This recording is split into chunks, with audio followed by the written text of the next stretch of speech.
Good morning, sir.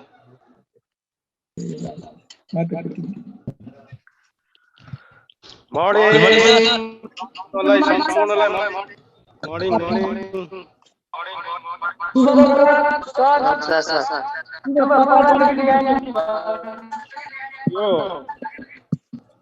यो रोशन दाई भन्नेको हो।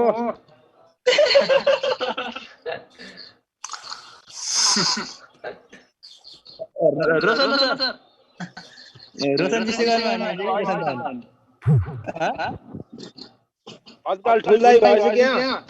पहिला हाल भाइ भनिन्थ्यो तर दाई भएन त। ए हलक्कै बढेछ त्यसमा। लकडाउन लागेछ क्या? लोम दी बोले बड़े हैं। त्यही त।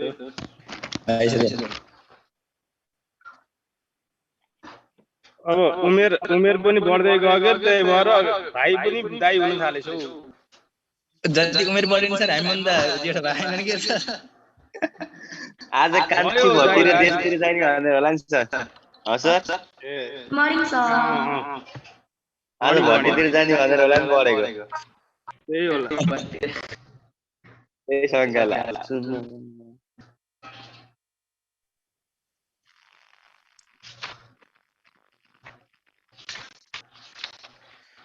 ल कति जना भयो? सबै आइयो? 20 जना। 20 22 देखाछ। 22 जना। 22 जना भएको छ। कसले 20 जना भनेको? ठीक छ। अनिल र आशिष सँगै छौ तिमीहरु दुईटा? सर हामी दुईटा सँगै छौं सर। हजुर सर, म आशिष अनि सन्दीप र दिपेश पनि सँगै छन्, म र आशिष पनि सँगै छौं। सर हामी 3 जना छौं। ए 3 जना भएपछि यता म्युट गर्दै उता गफ गर्दै गरौला नि फेरि। तिमीहरु अलि खतरा छौ।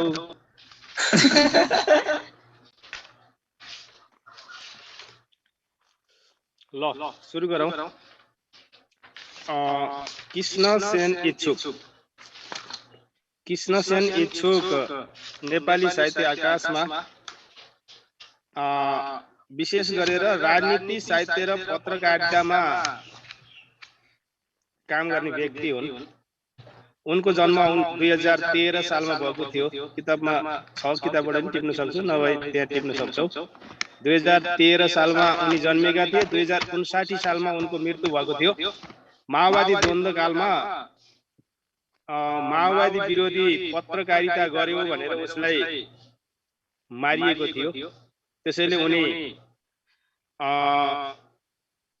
पत्रकारका तर्फबाट मर्ने शहीदका रूपमा हामी लिन सक्छौं। उनी क्रान्तिकारी कवि हुन् र सामाजिक रूपान्तरणका लागि राजनीतिक आस्था, त्याग र बलिदानको संस्कृति बोकेर कविता लेख्ने कृष्णसेन इच्छुक नेपालको इतिहासमा माओवादीको द्वन्द्वकालमा माओवादी विरोधी पत्रकारिता गर्यो भनेर उसलाई मारिएको थियो, अथवा माओवादीको बारेमा गर्यो भनेर विशेष गरेर सैनिक पक्षबाट भनेको छ है। सैनिक पक्षबाट उनलाई मारिएको निकनेम। हजुर, इच्छुक भनेको निकनेम हो। खास गरेर कृष्णसेन हो। उनको शालिग हामी बुटोलबाट पश्चिमतिर लाग्यौं भने अहिले जुन लुम्बिनी प्रदेशको राजधानी भनेको छ हैन, हो त्यो ठाउँमा उनको शालिग रहेको छ।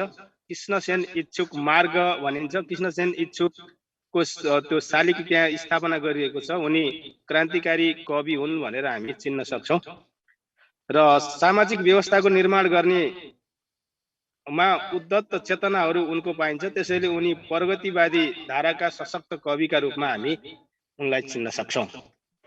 यो कृष्णसेन इच्छुकको बारेमा रह्यो र यहाँ सुरु गरेको छ। तपाईले कुनै मानिसको जीवनको दुःख र व्यवस्थाको सग्लो चित्र देख्नु भएको छ? तपाईसँग यस्तो दुःख र व्यवस्थाको कस्तो अनुभव छ? यहाँ प्रश्न गरेको छ। हामी यो प्रश्नको उत्तर खोज्दै गर्दा हामी कल्पना गर्न सक्छौं कुनै एउटा सानो झुपडीमा गएको हैन। अनि त्यसपछि छानो छेद विच्छेद भएको छ, पानी चुहिरहेको छ, छोराछोरी मैलो कपडा लाएर झुत्रे झान्द्रे कपडा लाएर एकदमसँग कुपोषण भए जस्तो भएर बसिरहेका छन्। बाउआमा पनि त्यस्तै च्याख्रुक्क परेका छन्। अनि साँझ बिहान पकाएर खानलाई उनीहरूसँग अन्न छैन हैन, कहीँबाट 2 पैसा आउने बाटो छैन। त्यस्तो घरलाई एकचोटि हामी सरर कल्पना गरेर सम्झ्यौं भने मानिस त्यस्ता अवस्थाका मानिसहरू नेपालमा कयौं छन्। हामी यहाँ रामपुरमा बसेका छौं, रामपुरमा बस्नेहरूले काम पनि पाएका छन् अनि यहाँ उत्पादन गरेर पनि उत्पादन हुन्छ। तर हामी जब कर्णाली प्रदेशतिर जान्छौं है अनि त्यसपछि देशका दूर दराजहरूमा जान्छौं, त्यति बेला हामी देख्न सक्छौं कि मानिसहरू कति विघ्न पीडा खपेर पनि बसिरहेका छन् भन्ने कुरा हामीले अनुमान गर्न सक्छौं र कतिपयको देखेका पनि छौं। तपाईले मानिसको गरिबीलाई कति नजिकबाट भोग्नु र निहाल्नु भएको छ? गरिबीलाई तपाईले कति हेर्नु भएको छ? नजिकबाट हामी निहालेका छैनौं, गरिबलाई हामी वास्ता गरेका छैनौं, तर कति व्यवस्थाका साथ आफ्नो जीवन चलाइरहेका छन् भन्ने कुरा हामी एकचोटि गरिबका झुपडीमा गएर हेर्यौं भने बल्ल थाहा पाउँछौं। आफ्नो भाषामा व्यक्त गर्न सक्नुहुन्छ, कतिपय कुराहरू व्यक्तै गर्न नसकिने, उनीहरूको बारेमा वर्णन गर्ने हामीसँग शब्दै नहुने त्यस्तो किसिमको दुःख पनि झेलेर बसिरहेका छन् भन्न खोजिरहेको हो।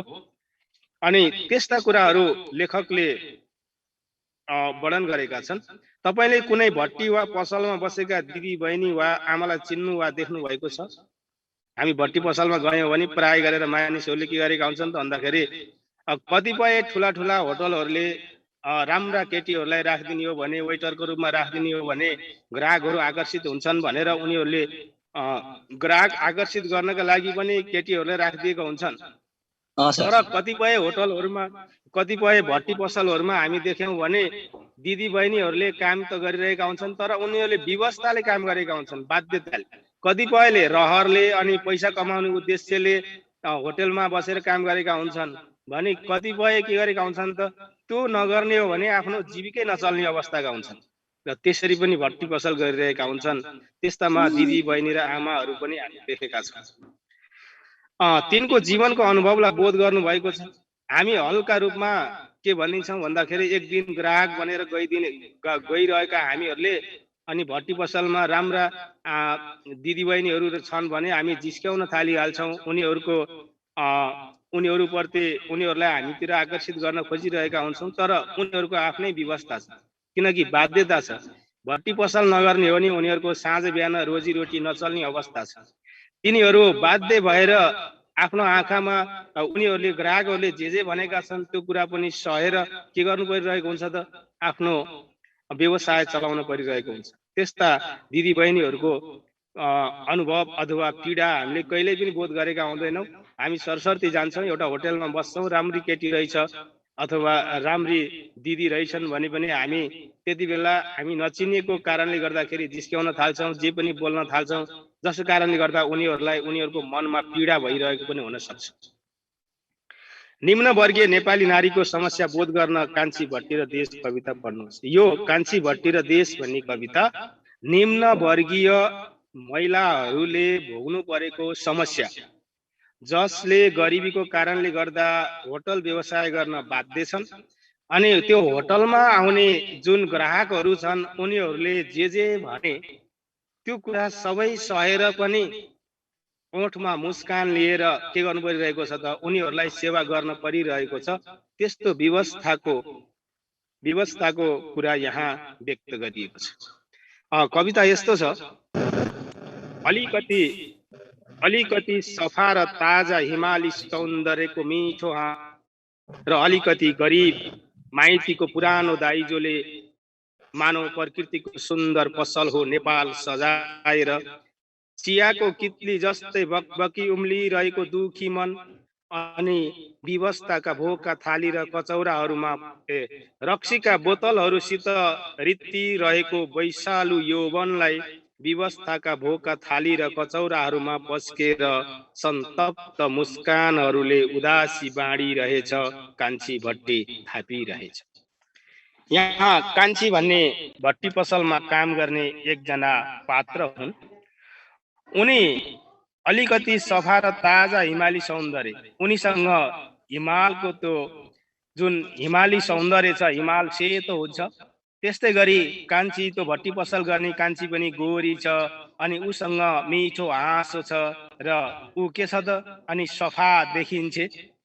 र अलिकति गरिब माइतीको पुरानो दाइजो, अनि माइती पनि गरिब छन्, ती गरिब माइतीले दिएको थोरै दाइजोले अथवा उसले लगाएको कानमा लगाएको हैन अनि हातमा लगाएको औँठी सबै बेचेर पनि ऊ के गर्न बाध्य छ त प्रकृतिको सुन्दर पसल हो नेपाल सजाएर। उलु एउटा प्रकृतिले दिएको सुन्दर पसल हो, ऊ पसल हो भन्नुको मतलब उसलाई देखेर अरू ग्राहकहरू त्यहाँ त्यो भट्टीमा खानाका लागि के गरिरहेका छन् त आइरहेका छन्। कतिपय ग्राहकहरूले के भनिरहेका हुन्छन् भन्दाखेरि यो होटलमा भन्दा त्यो होटलमा जाउँ न, त्यो होटलमा गएपछि त्यहाँ केटीहरू पनि राम्रा छन्, कुरा पनि गर्न पाइन्छ अनि खाना नि हुन्छ, सँगसँगै जिस्किएर खान पाइन्छ भनेर पनि कतिपय मान्छेहरू एउटा होटल छोडेर अर्को होटलमा गएका हुन्छन्। त्यसैले यहाँ भन्न खोजेको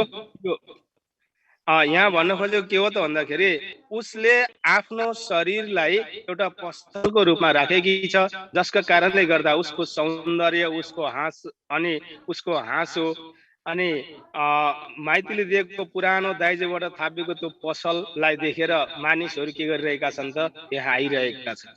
तर उसले आफ्नो शरीरलाई पसलको रूपमा मानेकी छन् कस्तो भन्न खोजेको छ अलि बुझेन नि त्यहाँ। उनको शरीरको सौन्दर्यलाई हेर्नका लागि मानिसहरू आकर्षित छन् है। कतिपय मानिसहरूले प्रत्यक्ष रूपमा आँखाबाट पनि मान्छेले के गरेको हुन्छ त आनन्द लिइरहेको हुन्छ। उसलाई हेर्दै गर्दाखेरि पनि उसले विभिन्न कल्पनामा डुबिरहेको हुन्छ र त्यसबाट उसले आनन्द बोध गरिरहेको हुन्छ। त्यसैले गर्दा ऊ एउटा सुन्दर प्रकृतिको पसल हो। त्यो उसको सौन्दर्यलाई हेर्नका लागि पनि त्यहाँ मानिसहरू आइरहेका हुन्छन्। तर उसको मन भनी कस्तो छ गरे चियाको कितली जस्तै भकभकी उम्लिरहेको, चिया पकाइरहेको कितलीमा चिया पकाइरहेको छ अनि पाकिरहेको छ भने भुलुक भुलुक गरिरहेको हुन्छ।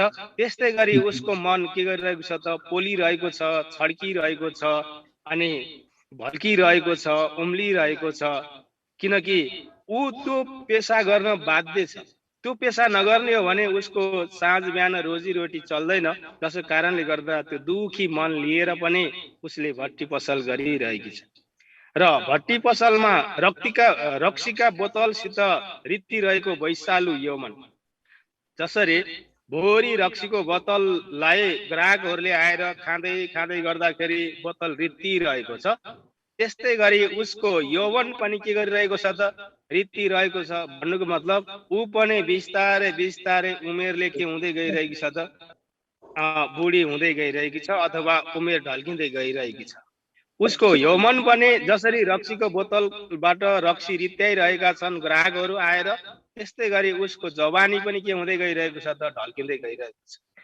त्यति हुँदा पनि व्यवस्थाका भोका थाली र कचौराहरूमा पस्केर उसको ती यौवनहरू है वैशालु रूपहरू के गरिरहेको छ त भन्दाखेरि ती भोका थाली र कचौराहरूमा भनेको होटल व्यवसाय गर्नेहरूले आफ्ना ग्राहकहरूलाई खाना खाना दिँदाखेरि कचौरामा अनि थालीमा विभिन्न वस्तुहरू राखेर दिएको हुन्छन् नि, त्यस्तै गरी उसले पनि आफ्नो वैशालु यौवनलाई त्यसरी नै साटिरहेकी छ र त्यसरी नै बाँडिरहेकी छ। भन्नुको मतलब ग्राहकहरूको सामु जति नै मन दुखी भए पनि ग्राहकहरूको नजिक जान्छे अनि हाँस्दिन्छे अनि अझ तपाईँले के खानुहुन्छ अझै थप्नुहुन्छ भनेर सोधिरहन्छे हैन। उनीहरूलाई जति हो धेरै खुवाउनका लागि उसले आफ्नो वैशालु यौवनलाई नजिक लगेर के गरिरहेको छ त ती कचौरा र थालीहरूसँग सँगसँगै साटिरहेकी छ। सन्तब्ध मुस्कानहरूले उदासी बाँडिरहेछ अनि उसका मुस्कानहरू ऊ हाँसिरहेकी छ अनि बोलिरहेकी छ, तर पनि के गरिरहेको छ त उसको उदासीपनलाई बाँडिरहेको छ। उदासीपन मनभित्र छ, त्यसका उसले उदासी भनेको एकदम दुखित के निराश मनलाई पनि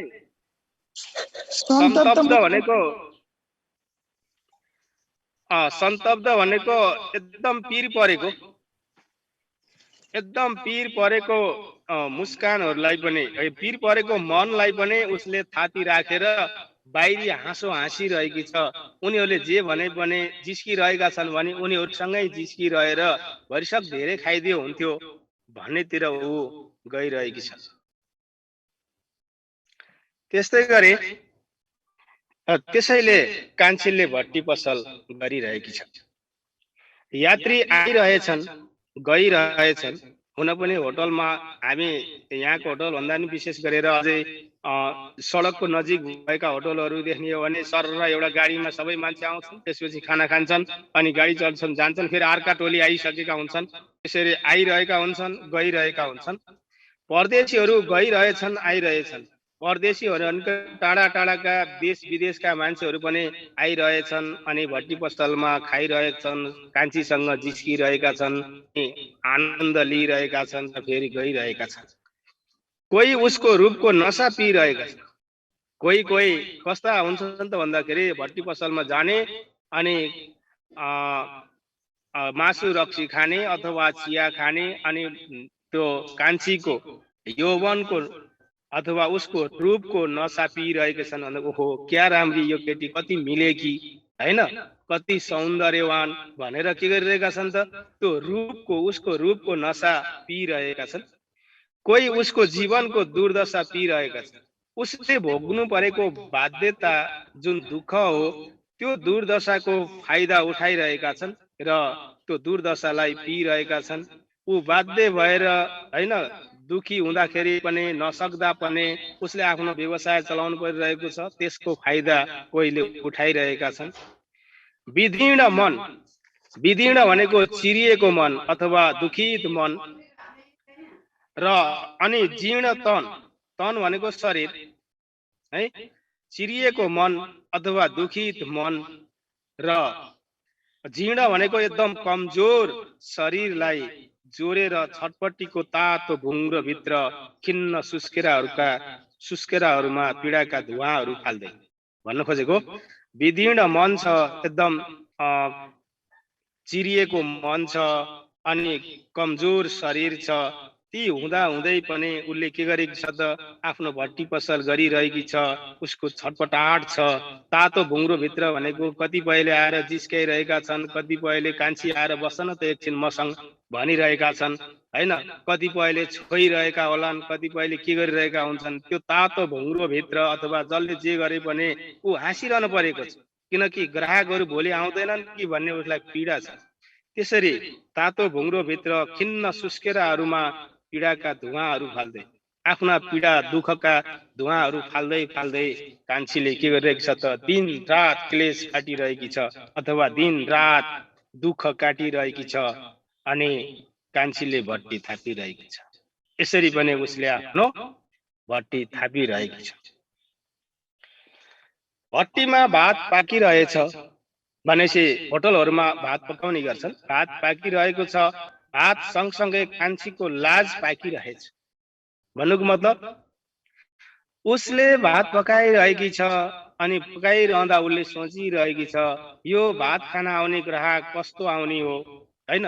अनि भात खानको लागि लिएर त्यो भातको थाल लिएर जाँदाखेरि कति वचन आफूले सहनु पर्ने हो, कति जिस्क्याउने हुन्। त्यो जिस्क्याउँदा पनि आफू रिसिनु भएन, झर्किनु भएन, उनीहरूसँग हाँसिदिनु पर्ने। यसैले गर्दाखेरि कतिजनासँग के कुरा सुन्न पर्ने हो भनेर उसको लाज के भइरहेको छ त पाकिरहेको छ। लजाएर हैन, त्यसपछि झर्किएर त ग्राहकहरू त के हुँदैनन् त, आउँदैनन्। त्यसैले गर्दा उनीहरूको सन्तुष्टिका लागि अब के गर्नुपर्ने हो भनेर ऊ लाज पकाइरहेको छ। भट्टीमा मासु पाकिरहेछ। भट्टीमा मासु पनि पकाउने गर्छन्। मासु सँगसँगै कान्छीको आँसु पनि पाकिरहेको छ। कान्छी रोइरहेकी छ। अब यो मासु पकाएर खान दिँदै गर्दा, मासुसँग सँगसँगै रक्सी खाँदै गर्दा कतिपय रक्सी खाएर मातिरहेका ग्राहकहरूले के गरिन्छन् त, कान्छी एकछिन यहाँ आएर बस, कान्छी तिम्रो यौवनदेखि म के छु त एकदम प्रफुल्लित छु, विभिन्न किसिमका कुराहरू भन्ने गर्छन्। त्यो अवस्था आउँछ भनेर उसको आँखाबाट आँसु झरिरहेको छ अथवा आँसु पाकिरहेको छ। भट्टीमा रक्सी बिकिरहेको छ। भट्टीमा रक्सी पनि बिक्छ। रक्सी सँगसँगै कान्छीको श्री बिकिरहेको छ। श्री भनेको सौन्दर्य है। अब रक्सी पनि खाने मासु पनि खाने मान्छेहरूले उसको कान्छीको त्यो सौन्दर्यलाई हेरेर त्यो रूपलाई हेरेर के गरिरहेका छन् त, ल्याउ कान्छी अझै अलिकति थप भनेर के गरिरहेका छन् त, उसको त्यो शरीर र सौन्दर्यबाट प्रभावित भएर लट्ठ भएर कान्छीको नजिक बसेर के गरिरहेका छन् त, रक्सी पनि खाइरहेका छन्। त्यसैले उसको सौन्दर्य पनि सँगसँगै बिकिरहेको छ। नेपाली छोरी हो, हामीले यस्तो ठान्दैनौँ, ग्राहकहरूले यस्तो ठान्दैनन् कि ऊ पनि कसैको छोरी हो, कसैको दिदी बहिनी हो, कसैको बुहारी हो भनेर हामी सोच्दैनौँ। आफ्नै घर परिवारका लागि कसैले जिस्क्यायो भने हामी के गरिसकेछौ भनेर हामी थर्काउन पुग्छौँ, उनीहरूलाई गाली गर्न पुग्छौँ। तर हामी घरबाट निस्केर कहीँ जाँदै गर्दा, यात्रा गर्दै गर्दा कुनै होटलमा कुनै राम्री होइन युवती देख्यौँ भने हामी उसलाई जिस्क्याउन पछि पर्दैन। त्यसैले अब उनीहरू पनि कसैका दिदीबहिनी हुन्, कसैका छोरीबेटी हुन् भन्ने कुरा हामी सोच्दैनौँ। ऊ पनि त एउटा नेपालको छोरी हो, हिमालको गोरी हो, हिमालय काखमा जन्मिएकी एउटी महिला हो। विदेशका कोठीमा बेचिएको अबोध चेली चाहिँ ऊ होटलमा आफ्नो व्यवसाय गर्दै गर्दा उसलाई के लाग्छ त भन्दाखेरि, जसरी लाखौं नेपाली चेलीहरू आज भारतका बम्बईका कोठीहरूमा होइन अनि विभिन्न कतारदेखि लिएर गएर विदेशका विभिन्न भूमिहरूमा बेचिरहेका छन्। ती बेचिएका यौन व्यवसायमा लाग्न बाध्य बनाएका चेलीहरू चाहिँ ऊ पनि एउटा नेपालमै जन्मिएर नेपालको हिमाली सौन्दर्यमा जन्मिएर नेपालमै व्यवसाय गरेका महिलाहरूको व्यवस्था त यस्तो छ। ऊ कस्तो देखेकी छ त भन्दाखेरि विदेशमा बेचिएका चेलीहरूको जस्तै अबोध, केही बोल्न नसक्ने, केही गर्न नसक्ने अवस्थामा पुगेकी छ। भट्टी पसल छोडिदिउँ भनौँ भने उसले के हुन्छ त, आफ्नो व्यवसाय भएन भने साँझ बिहान खान गाह्रो छ। भट्टी पसल गरिरहँ भने ग्राहकहरूले जे भने त्यही अवस्था गर्नुपर्ने, अथवा मनमा पीर भइकन पनि के गर्नुपर्ने त, हाँस्नुपर्ने अवस्था छ। गहबाट बहका नदीहरू झरिरहेछन्। गह भनेको आँखाको खोबिल्टो है। गहबाट बह भनेको आँसुका नदीहरू झरिरहेका छन्। ऊ रोइरहेकी छ, उसले आफ्नो पीडा बोध गरिरहेकी छ, उसको मन विक्षिप्त भइसकेको छ र पनि उसको व्यवसाय पसल भट्टी पसल भएको हुनाले उसले भट्टी पसल थापिरहेकी छ। उसका आँसुहरू मानव खुसी खोसिएका कोशीका अशान्त छालहरू हुन्। यहाँ ल्याएर फेरि व्यङ्ग्य गर्न खोज्यो। नेपालको कोशी नदी नेपालको सबैभन्दा ठुलो नदी हो अनि कोशी नदी अहिले रोइरहेको छ अथवा उसका छालहरू अशान्त छन्, किनकि जब बर्खा लाग्छ नेपालको सबैभन्दा बढी क्षति पुर्याउने नदी भनेको कोशी नदी हो। त्यो कोशी नदीका छालहरू अशान्त भइसकेको छ। अशान्त किन भएको छ त भन्दाखेरि कोशी नदी भारतलाई बेचिएको छ। हिजोसम्म नेपालको कोशी नदी भनिरहेको अवस्थामा आज भारतीयहरूले धेरै अगाडि आएर अनि कोशीलाई बाँधेर के गरिरहेको छ त, भारततिर पानी लैरहेको छ। त्यसैले आज खुसी खोसिएको छ, कोशीको खुसी खोसिएको छ र उसका छालहरू अशान्त भएका छन् किनकि ऊ बेचिएको छ। यहाँ भन्न खोजेको के हो त भन्दाखेरि भट्टी पसल गर्ने महिलाहरूले पनि आफ्नो सौन्दर्य यौवनलाई बेचिरहे जस्तै त्यस्तै गरी हाम्रो नेपालको कोशी नदी पनि के गरिएको छ त, भारतलाई बेचिएको छ। त्यसैले ऊ जसरी अशान्त छ, कोशी अशान्त छ, त्यस्तै गरी कान्छीको मन पनि के छ त, अशान्त छ, किनकि उसको शरीर उसको सौन्दर्य पनि कसैलाई बेचिएको छ। कस्तो अवस्थामा बेचिएको छ त भन्दाखेरि भट्टी पसल गर्दै गर्दाखेरि भट्टी पसलमा आउने ग्राहकहरूलाई बेचिएको छ। उसका रहरहरू मानव बन्दकी परेका गण्डकीका बेचैन लहरहरू। गण्डकीका बेचैन लहरहरू भनेको गण्डकी, कोशी, गण्डकी, कर्णाली भन्छौँ। गण्डकी पनि भारतलाई बेचिएको छ अनि टनकपुरमा बाँध बाँधेर भारतले गण्डकीको पानी पनि भारततिरै लगेको छ। त्यसैले बन्दकी परेको छ। है जसरी गण्डकीलाई बन्धकमा पारिएको छ, भारतले बन्धकमा पारेको छ, आफ्नो बनाएको छ, त्यस्तै गरी कान्छीलाई पनि सबैले आफ्नो मानिरहेका छन् है। त्यहाँ भट्टी पसलमा आउनेहरूले रक्सी खाँदै गर्दा, मासु खाँदै गर्दा, भात खाँदै गर्दा ओहो यो कान्छी त मेरो हो भन्ने गराइरहेका छन्। अर्को आउँछ कान्छी मसँग पनि मुस्कुराइरहेको छ, त्यसैले कान्छी मेरो मलाई मन पार्न सक्छ भनेर एउटाले भनिरहेको छ, अर्कोले मलाई मन पराएको छ भनिरहेको छ। यसरी सबैसँग बन्दकी बसेर जसरी गण्डकी बन्दकी भएर भारततिर गएको छ, त्यस्तै गरी कान्छीका मनहरू पनि बन्दकीमा रहेका छन्। र ऊ मानव गरिब घरकी सुन्दर कन्या जस्तै।